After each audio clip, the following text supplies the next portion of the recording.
નમસ્કાર વિદ્યાર્થી મિત્રો, આજથી શરૂ થતી એસએસસી અને એચએસસી બોર્ડની પરીક્ષા માટે આપ સૌને હાર્દિક શુભકામનાઓ। આપે જે કંઈ આજ સુધી જે મહેનત કરી છે આપને સફળતા અપાવે અને આપની મહેનત રંગ લાવે એવી આપને ખૂબ ખૂબ શુભકામનાઓ। All the best. આ બાબતે મને હરિવંશ રાય બચ્ચનજીની એક નાનકડી પંક્તિ યાદ આવે છે। नन्ही चिट्टी जब दाना लेकर चलती हैं, चढ़ती दीवारों पर 100 बार फिसलती हैं। मन का विश्वास रगों में साहस भरता है, चढ़कर गिरना गिरकर चढ़ना न अखरता है।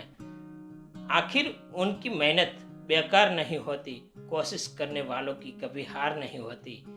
लहरों से डरकर नौका पार नहीं होती, कोशिश करने वालों की कभी हार नहीं होती। आपे જે કોશિશ કરી છે, આપે જે કંઈ મહેનત કરી છે એ આપને સફળતા અપાવે એવી આપને ફરીથી હાર્દિક શુભકામના। All the best.